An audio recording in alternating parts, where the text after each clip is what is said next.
So today I thought I'd focus on triceps because a lot of people have asked me how to prevent bingo wings, and if the back of the arms here are not that well toned, how can we tone them up?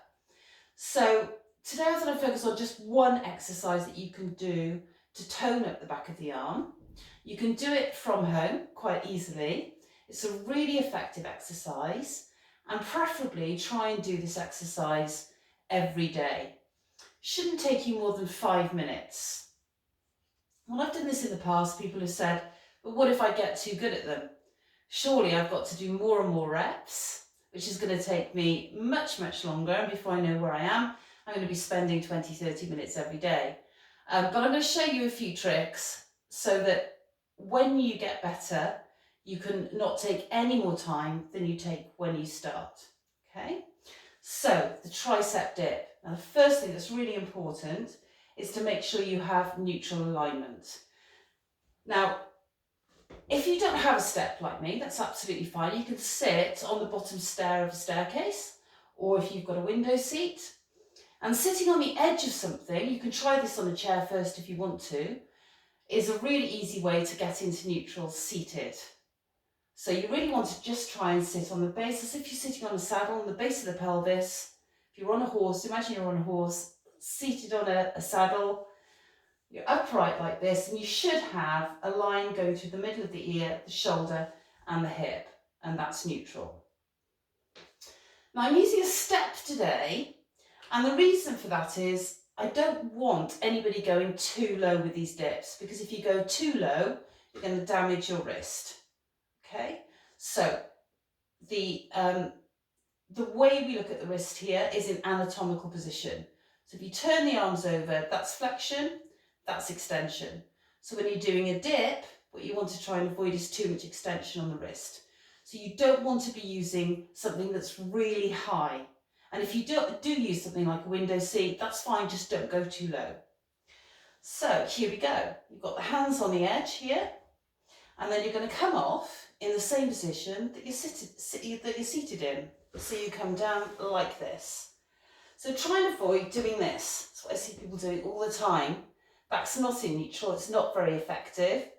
It's always, everything is more effective when you're in neutral. Okay? And then you just come down and up, and down and up.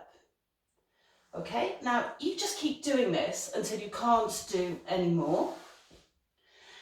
And then what we're going to do is to have a little break in the middle, because when you're doing a few sets of something, you can have a rest, but a rest isn't always just doing nothing. You can just switch muscle groups and not waste any time.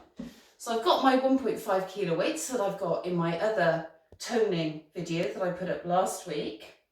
Don't forget you can use cans of beans, anything you've got at home, water bottles with water in them, just make sure they're the same weight.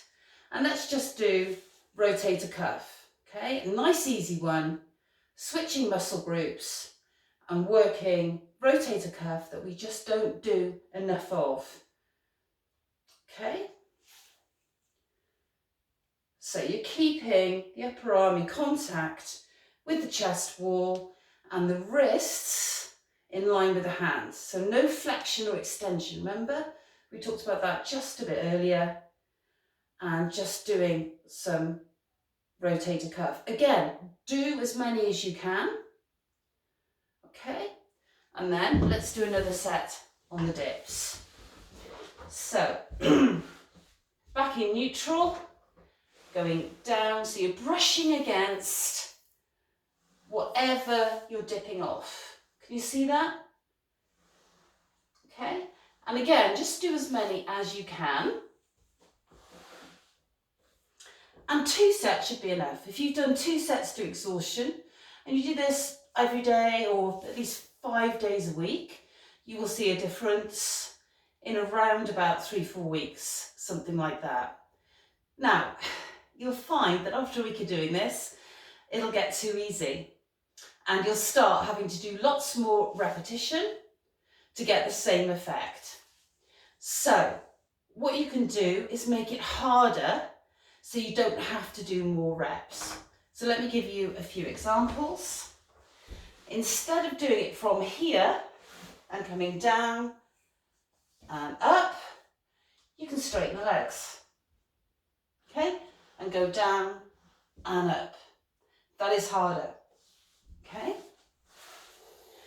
And obviously you can take your time over going to the full lever there, like I did.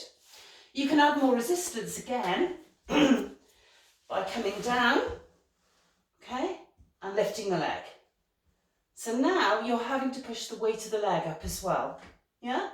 So down and up, okay? Or you could just keep the leg elevated the whole time. And by doing that, you can progress, you can get stronger, but you can make it as effective in the same time.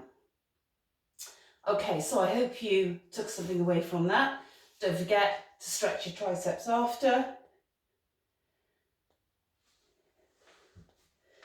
And the other one. Make sure you're not touching the elbow there. And the hand down between the shoulder blades. Okay, excellent. Well done.